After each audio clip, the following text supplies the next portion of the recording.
عام انتخابات سے قبل ایسا لگ رہا تھا کہ پاکستان اس وقت شدید معاشی اور سیاسی عدم استحکام کا شکار ہے، اور ہر خاص و عام یہ کہہ رہا تھا کہ فوری عام انتخابات کا انعقاد ملک میں استحکام کے لیے بہت ضروری ہے۔ لیکن آج فروری کو ہونے والے انتخابات اور پھر ان کے نتائج سامنے آنے کے بعد ملک میں عدم استحکام مزید بڑھنے کا خدشہ پیدا ہو گیا ہے۔ پیپلز پارٹی، مسلم لیگ نون اور متحدہ قومی موومنٹ کے علاوہ کوئی بھی سیاسی جماعت انتخابی نتائج کو تسلیم نہیں کر رہی، اور اس حوالے سے ملک کے مختلف حصوں میں بڑے عوامی احتجاج بھی شروع ہو چکے ہیں۔ جمعیت علماء اسلام کے سربراہ مولانا فضل الرحمان نے بھی یہ اعلان کر دیا ہے کہ اب ملک کی تقدیر کا فیصلہ ایوان میں نہیں بلکہ میدان میں ہوگا۔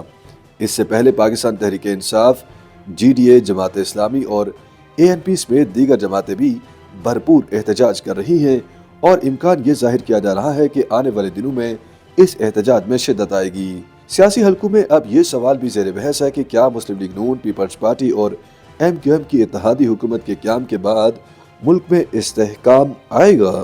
سینئر تجزیہ کار سہیل وڑائچ کے مطابق ملک بھر میں عام انتخابات کا انعقاد ہو چکا ہے، اب فیصلے پارلیمان میں ہونے چاہیے، سڑکوں پر نہیں۔ جن سیاسی جماعتوں کو عام انتخابات کے نتائج پر تحفظات ہیں وہ ایک فطری عمل ہے، اور یہ وقتی غصہ ہے جو کہ کچھ وقت کے ساتھ ٹھنڈا بھی ہو جائے گا۔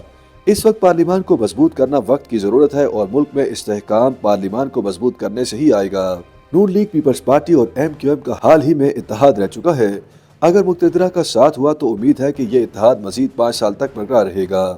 سہیل وڑائچ نے کہا کہ ماضی میں پاکستان تحریک انصاف اور جمعیت علماء اسلام کے سربراہان کے درمیان سخت لفظی جملوں کا تبادلہ ہو چکا ہے۔ یہ رہنما ایک دوسرے کے قریب بھی کبھی نہیں رہے اور نہ ہی مفاہمت پر زیادہ یقین رکھتے ہیں، اس لیے اپنے اپنے ایجنڈے کے لیے تو احتجاج ایک ساتھ کر سکتے ہیں لیکن اپوزیشن اتحاد نہیں کر سکتے۔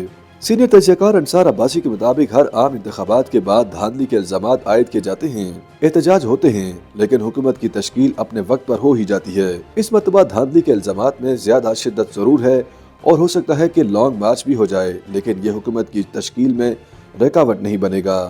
اس وقت ملک نئے انتخابات کی طرف بھی نہیں جا سکتا۔ سیاسی جماعتوں کے پاس عدالتوں اور الیکشن کمیشن کا راستہ بھی موجود ہے۔ انصار عباسی نے کہا ہے کہ جمعیت علماء اسلام اور پاکستان تحریک انصاف کے اتحاد کے حوالے سے کچھ بھی کہنا قبل از وقت ہوگا۔ ان جماعتوں کی پرانی بڑی دشمنی اب ختم ہو رہی ہے اور دوستی کی طرف سفر شروع ہو رہا ہے۔ دونوں جماعتیں احتجاج تو ایک ساتھ کر سکتی ہیں، لیکن اتحاد کے حوالے سے ابھی کچھ نہیں کہا جا سکتا۔ انصار عباسی نے کہا ہے کہ نون لیگ، پیپلز پارٹی اور ایم کیو ایم کی اتحادی حکومت آئندہ 5 سالوں تک قائم رہے گی یا نہیں، یہ کہنا بھی ابھی قبل از وقت ہوگا۔ اس وقت ملک کی ضرورت ہے کہ جو حکومت تشکیل دی جائے وہ مضبوط حکومت ہو اور طویل عرصے تک کام کرے۔ ملک کے معاشی حالات بھی سیاسی عدم استحکام کے متحمل نہیں ہو سکتے۔ اسٹیبلشمنٹ کی بھی کوشش یہ ہے کہ جو بھی حکومت تشکیل پائے وہ 5 سالہ مدت پوری کرے۔ اگر ایسا نہ ہوا تو ملک میں عدم استحکام بڑھے گا اور معاشی طور پر ڈیفالٹ کا خطرہ ایک بار پھر سے منڈلانے لگے گا۔ دوسری جانب سینئر تجزیہ کار ارشاد عارف کا کہنا ہے کہ تحریک انصاف نے کہہ دیا ہے کہ پارلیمنٹ کا حصہ بنیں گے اور پارلیمنٹ میں فائٹ کریں گے، اور پی ٹی آئی نے اپنی وزارت عظمیٰ کا امیدوار بھی نامزد کیا ہے۔ اب احتجاج اور پارلیمنٹ ساتھ ساتھ چلیں گے، اور یہ کوئی انوکھی بات نہیں ہے، ماضی میں بھی ایسا ہوتا رہا۔ اس طرح کی صورتحال میں جب بہت ساری جماعتیں سڑکوں پر ہوں گی تو کیا ملک میں استحکام آ سکتا ہے؟ یہ پارلیمنٹ کی قوت اور طاقت حاصل کر سکتی ہے، یہ آزادانہ فیصلے کر سکتے ہیں۔ یہ بنیادی سوال ہے کہ اس کے بارے میں سب کو سوچنا چاہیے۔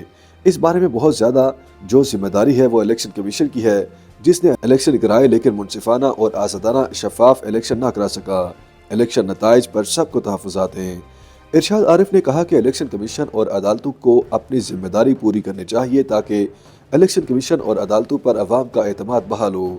سیاسی جماعتیں عوام کو سڑکوں پر اس وقت لاتی ہیں جب وہ عوام کو احساس دلاتی ہیں کہ سسٹم پر کوئی اعتماد نہیں ہے، اور جو فیصلہ عوام کرنا چاہتے ہیں اس کو رد کر دیا جاتا ہے، اور سسٹم آپ کے ساتھ انصاف نہیں کر رہا۔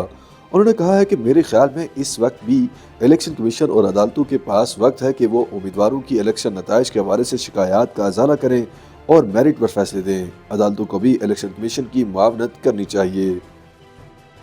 YouTube پر گوگلی نیوز دیکھنے کے لیے youtube.com کی سرچ بار میں googly news T V type کریں۔ گوگلی نیوز کے پیج پر سرخ رنگ کے سبسکرپشن والے بٹن پر کلک کرنا نہ بھولیے۔ YouTube پیج پر اپلوڈ ہونے والی ویڈیوز سے باخبر رہنے کے لیے بیل آئیکن پر کلک کیجیے۔ آپ کو ہر نئی ویڈیو کے بارے میں نوٹیفیکیشن موصول ہو جائے گا۔